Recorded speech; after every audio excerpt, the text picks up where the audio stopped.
Good morning and welcome, ladies and gentlemen, to the first day of autumn right here in Brisbane. Well, it is 30 degrees and sunny and a beautiful, fabulous day out the window as we look. Hey, February of 2023 is gone forever, never ever to come back. Such is the importance of time. So when you look at it that way, make the best use of the time that you have. Well, let's do exactly that, and let's go into the news for today. First of all, our Queensland Treasurer, who is the Federal Treasurer, is now talking to Michael Kennedy on the super changes. Why did Federal Cabinet move so quickly yesterday to bring in these changes? Oh, we thought it was important to make clear our intention to make this modest but meaningful change to superannuation tax concessions so that we can make super a bit more sustainable and affordable, and so that we can make the budget a bit more responsible. We take seriously the fact that we inherited that $1 trillion of debt and deficits as far as the eye can see, and intensifying pressures on the budget. And so we need to do something about it. And what this change means is that 99.5% of Australians will be unaffected. For that 0.5% with large superannuation balances, they'll still be able to access generous tax breaks on their super, just a bit less generous than before. And as you rightly identify in your introduction, the change doesn't come in until after the next election. OK, so again, it was a short chat. There wasn't much in the way of consultation. Were you worried about the conversation getting away from you? Oh, not at all. And I think it was a good thing to be able to give Australians a bit of a sense of the sorts of budget pressures that we're grappling with. You know, we have been talking about them for some time. One of the things I've tried to do as Treasurer is to engage with the Australian people on the pressures on the budget, whether it's the increasing costs of servicing that $1 trillion in debt as interest rates rise, whether it's the NDIS, aged care, health care, defence spending. A lot of these pressures after the next couple of years are intensifying rather than easing, and so we need to make a structural difference to that budget position. This is a good way to do it because it leaves almost everybody unaffected, and even those people who will be affected will still be able to access generous tax breaks. And so we think it's a good change, a modest change in the context of all the superannuation tax concessions, but a meaningful and important change. You said last night you prefer to err on the side of frankness. So in that spirit, Treasurer, being frank, why don't you just say, yes, we have broken this election promise, but we've done so for all these reasons. But at heart, it goes at odds. It's at odds with what you and the Prime Minister said you wouldn't do before the election. Well, first of all, the change comes in after the next election. I think that is important. So why not wait? Why not by all means take it to the people at the next election, but not bring it in until, say, 2026 or 2027?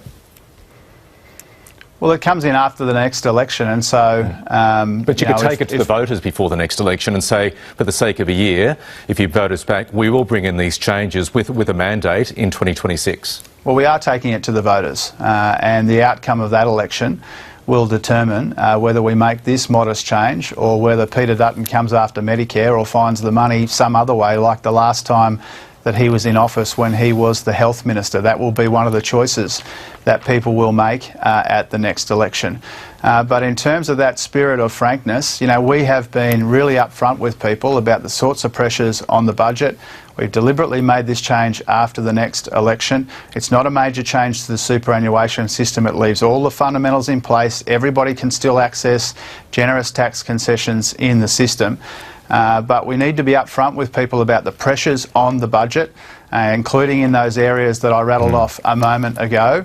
A responsible government can't ignore that, and that's why the announcement that we made yesterday is about one thing above all else, and that's responsible economic management, making these tax concessions more sustainable so that superannuation is more affordable and the budget is more responsible. In the spirit of frankness, can Australian taxpayers continue to afford losing $24 billion a year in deductions for landlords?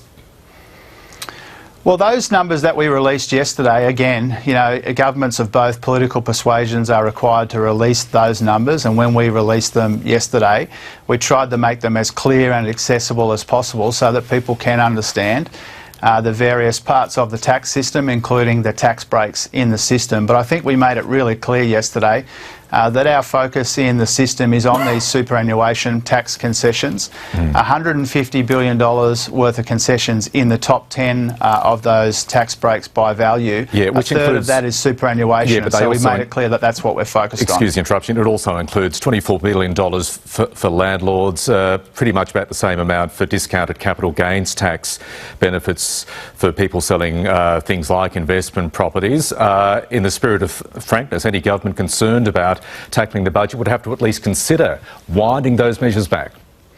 Oh, look, there are a range of tax concessions in the budget, but what we've said is we're focused on superannuation. Okay, so you're not going to touch... And that's why we made the announcement we made. Those other measures are off the table. You won't touch deductions, the capital gains tax discount and the like?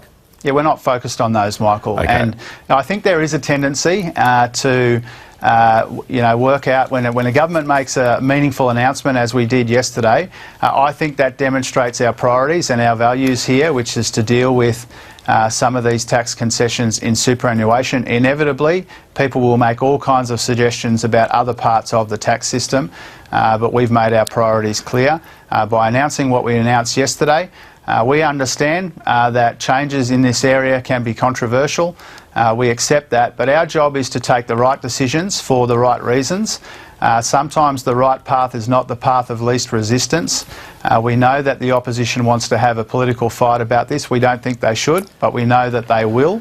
And we stand by these changes that we've announced because we think that they're a good policy outcome. They make the system a little bit fairer without making major changes. A couple of very quick questions before we go. Will these changes also apply to the generous politicians' pensions enjoyed by some politicians and defined benefit schemes enjoyed by public servants? Yes, we're trying to include the defined benefit schemes in this. There's a lot of complexity again. It's one of the things that we're consulting on. But what we said yesterday is our intention is to include defined benefit. What we said is that there is an opportunity now between yesterday's announcement and the budget in May to engage in some meaningful consultation, and one of the things that we do want to engage on and consult on is how we include defined benefit in the changes that we've announced. It's not unusual for governments to do that. In 2016, when the Liberals increased taxes on super, they found a way to factor in defined benefit. We've got a similar objective here, and we'll work with the sector to try and get it right. Okay, something completely different to finish on. Overnight, the White House in the States has ordered all federal agencies to wipe TikTok off their phones. It follows similar moves by Canada and the European Union. I know some departments here in Australia have done so already, but as a member of the National Security Committee Treasurer, is it time for Australia to consider a public service-wide and agency-wide ban on TikTok on devices? I will take the advice of our national security agencies. That hasn't been the advice to date. We're obviously aware of the announcement the Americans made overnight. No doubt our colleagues in the agencies will be considering that and factoring that into their own thinking. But the advice to us hasn't yet changed. I'm not on TikTok. I'm not cool enough to be on TikTok, You don't know Michael. what you're missing. I don't know what I'm missing. You aren't missing too much. If we get that advice, no doubt people will act on it, but we haven't received that advice yet. Well, there you go. TikTok's gone. Well, we'll have to wait and see what the result of that, but I think that was a rather lengthy conversation there on super, but a very meaningful one as well. I think our treasurer did handle the questions quite well, and Michael did very well with his questioning as well. So, there's a lot of questions, people are worried, and what's going to happen, why we keep changing all the rules, while we keep shifting the goalpost as we go along. Well, right now, in the business world, there are so many big businesses which are collapsing. Yesterday, there was a news of one company which has gone into liquidation, owing $75 million. But right now, here's the news of a big trucking company which is gone under. Look, it's been a tough time for trucking companies across the country for at least 3 years. We've had to get through COVID. There's been AdBlue. There's been issue with fuel costs. There's been government issues with fuel. We've had supply chain issues. We've had floods. We've had just about everything that's affected roads, freight, transport. And so as a consequence, those prices have really gone up, which has been a real issue. Talking about prices going up, are those prices currently being passed on to consumers, or are trucking companies absorbing those? Look, it depends. Some trucking companies absorb them, the smaller ones do particularly, and the issue is being able to pass on those costs to trucking companies and then passing them on to consumers. So when you look at the increase for fuel, it took some time for those costs to be passed on, particularly to customers. So sometimes there'd be a month or 3-month lag, and that created a real issue. But the good news is, in relation to Scott's, is that there are some buyers looking at Scott's, which is great news for those 1,500 employees who would have gone to bed the other night wondering about their future. Scott's really has made headlines because it is so large, but there have been a number of smaller trucking companies that have gone to the wall over the last couple of years. That's right. So, look, over the course of the last 12 months, we've seen a number of smaller trucking companies make one of two decisions. Either financially it's no longer worthwhile for them, or two, they've made a lifestyle decision, and that is that they've found the last number of years very difficult, and as a consequence they've pulled the pin and gone, we'll do something else or we'll retire, and that's a real issue for the Australian supply chain. Yeah. The issue for us is making sure that freight is a viable industry for future generations particularly, and ensuring that it continues on as we have in the past. Look, just to go again to how companies are coping and the costs on them, I mean, they do operate on very thin margins, these companies. Do you expect that consumers going to the supermarket will start to feel an effect of that? You know, will there be increases on prices because of the costs that you're having to absorb? Yeah, look, what we've seen over the course of at least 12 months is increased costs. Now, it's for a whole range of reasons, whether that be the issues with Ukraine, whether that be flooding, whether that be increased costs for supply of products. Everything's gone up. But the problem for freight is that there are razor-thin profits there, and for the industry to be viable, we need to increase those profits for companies to be able to make it viable for people to be employed and for those companies to operate. So what we need to ensure is that we do have freight companies for the future that can ensure that our supply chain continues to service the Australian public. Well, the supply chain is so important, the freight industry. I mean, of course, logistically, things need to go from A to B, and that will always be there because more and more so in the current environment of online purchasing, online buying, and all the deliveries. So, the road freight and the freight industry will always be there, but, the mode of operations and who pays for what. So in the end, it's the consumers who always end up paying. Well, right now, we just talked about TikTok, how it's been banned, especially from many of the government officials that they need to remove it from their phones. Well, there are many things that happen online, for good or bad. Many times, you could be at a party, you might have, had a few drinks, and all of a sudden, one of your photos emerges online. And, if it is the wrong thing, how do you get rid of that? Here's what has helped the scale. For years, Noelle Martin has been fighting a losing battle against explicit pictures of herself. It was the most shocking and violating experience of my life to see myself depicted in fake pornographic images. She was just 17 when she discovered that someone had taken her photo and superimposed her face on a graphic image. This abuse is a life sentence, that it ruins and potentially destroys your name, your image, your reputation, your employability. Losing control of your nude images online is terrifying. Meta, the company behind Facebook and Instagram, now has that life sentence in its sights. The social media titan today announced it was joining a new platform called Take It Down to tackle child exploitation. Using a special algorithm, underage Australians can effectively brand their intimate images with a special code. That code is then shared with companies like Facebook, Instagram and Pornhub. It's really about time that companies take responsibility for the literal crime scenes that are happening on their platforms. But experts are warning that the new service has serious limitations. If the image is shared on another platform that isn't a member of this kind of participating scheme, then there's nothing that can be done.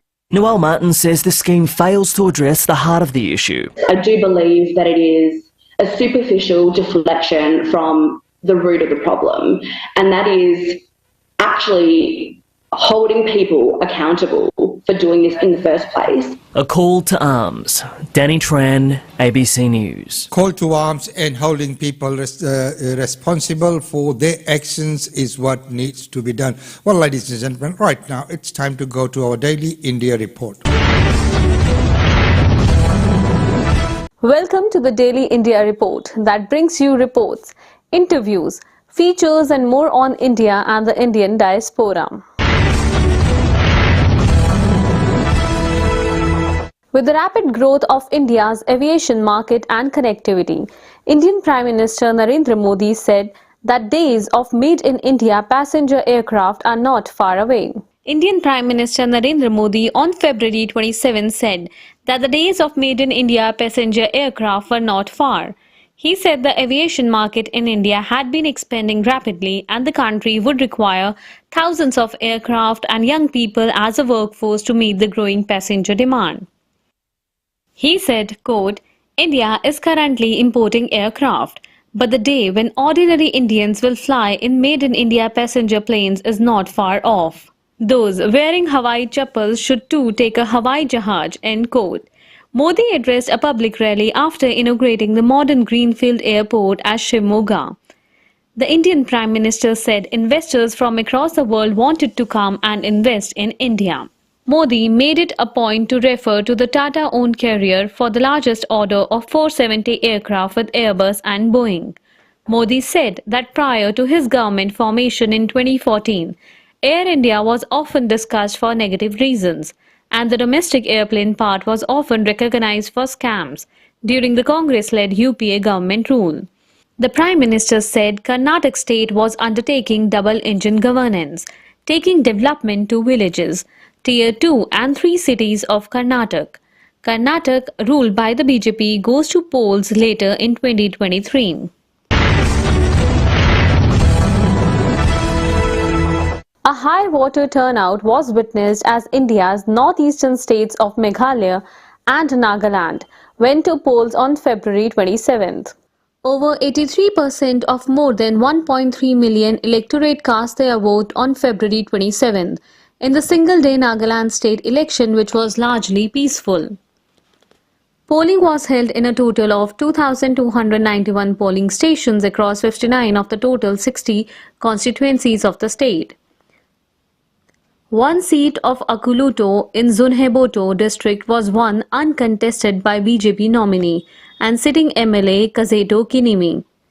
All the electronic voting machines are being kept in strong rooms amidst tight security. The counting of votes will be held on the 2nd of March. CEO V. Shashank Shekhar said that 3-tier security measures have been put in place to ensure the safety of the EVMs. A total of 183 candidates are in the fray in Nagaland, including 4 women candidates. In Meghalaya, about 75% of over 2.14 million voters cast their vote in the polling. The polling held for 59 assembly constituencies in the state was held, while the election to the Soihong constituency was adjourned due to the death of a candidate. EVMs have been kept in strong rooms at all district headquarters. The authorities have made 3-tier security arrangements at the strong rooms at all district headquarters. 22 companies of armed security forces have been deployed for the same. Exit polls held by various media organizations predicted a fractured mandate in the state as the verdict on the political future of the total 369 candidates, including 36 women from 4 national parties and 8 more state and other parties, were sealed in the EVMs. Tata Group is planning to merge Air India and Vistara Airlines into one, and the full-service carrier will be known as Air India. The decision was made to keep Maharaja's name, as Air India is much more recognized worldwide and has a 90-year history. Tata Group's Air India head Campbell Wilson on February 27th announced that the full-service carrier post of the merger of Air India and Vistara will be known as Air India, which is much more recognized outside the country as the group works on becoming a significant international aviation player. While the resultant full-service carrier will be known as Air India, Wilson emphasized that efforts will be made to retain some of the Vistara heritage in that new manifestation. Since taking over the loss-making Air India in January 2022, the Tata Group has been working on transforming the airline group and has announced that Vistara will be merged with itself. While AIX Connect, earlier known as Air Asia India, is getting integrated with Air India Express. Wilson said that the intention is to have one full-service airline and one low-cost airline in the group. The full-service airline will be an amalgam of Air India and Vistara. Wilson said, Vistara has a very strong recognition in the Indian market, but if you look outside the Indian market, clearly Air India is much more recognized and has a 90-year history. The future full-service carrier will be called Air India, but we would like to retain and celebrate some of the Vistara heritage in that new manifestation. Regarding the merger of Vistara with Air India, Wilson said it is in the process of seeking clearance from the Competition Commission of India. Tata Group announced a merger of Vistara with Air India on November 29, 2022. Under a deal wherein Singapore Airlines will also acquire a 25.1% stake in Air India. Currently, Tata Group owns a 51% stake in Vistara and the rest is with Singapore Airlines. India's main equity market indices, Sensex and Nifty, closed in the red on February 27th as stocks of the battered Adani Group companies hit their 52-week low. Indian equity indices Sensex and the Nifty closed with losses on February 27th, as the Bombay Stock Exchange Sensex ended below the 59,300 mark. The Nifty, which is the index of the top 50 companies on the National Stock Exchange, settled below the 17,400 level. Both the indices declined amid mixed global cues. Sensex dropped 176 points or 0.30%. to end at 59,288. The Nifty 50 also fell 73 points or 0.42% to close at 17,393. Shares of 4 Adani Group companies and Life Insurance Corporation, which has a sizable equity stake in the Adani Group, hit their 52-week lows on the stock exchanges as the sell-off continued. Adani Green Energy, Adani Transmission and Adani Total Gas fell by 5% each to hit their 52-week low levels of Rs 462.45, Rs 676.55 and Rs 715.95 respectively, amid sustained selling pressure. ACC declined by 1.95% to hit its 52-week low of Rs 1,659.25 on the BSE.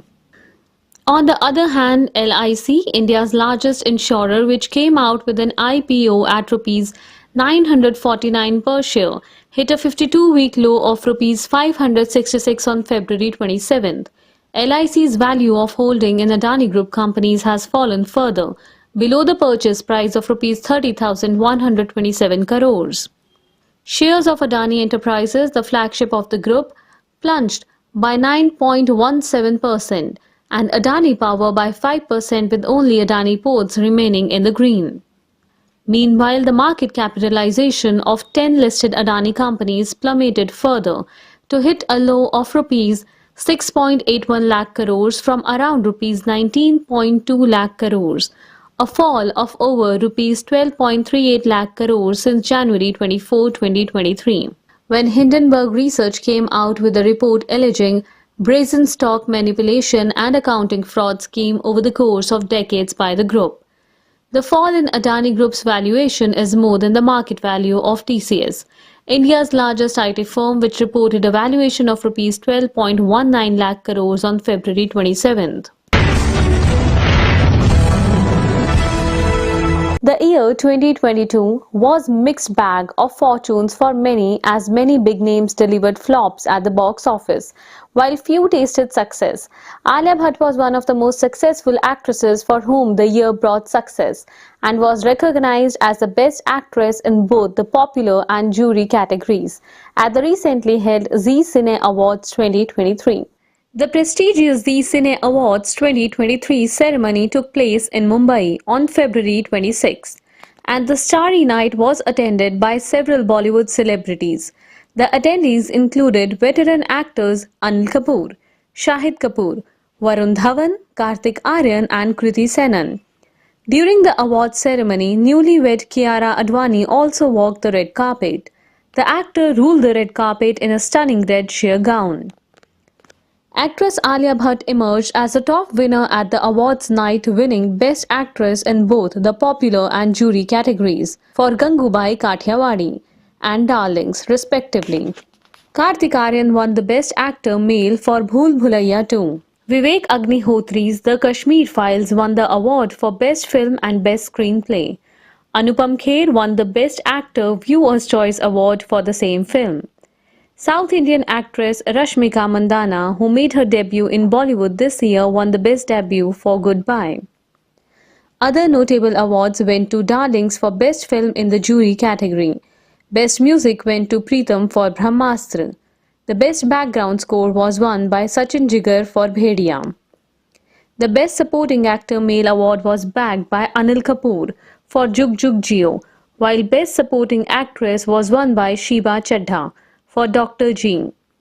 Varun Dhawan won the Performer of the Year Male Award for Jug Jug Jio and Bhediya, while Kiara Advani won the Performer of the Year Female for Jug Jug Jio and Bhool Bhulaiya 2. That's all for this bulletin of the Daily India Report.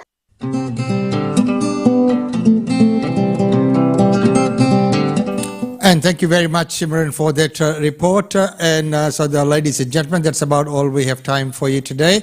Until tomorrow, it's goodbye from us. Remember, this is a presentation of Australian Indian Radio, brought to you in conjunction with PIR TV from Delhi.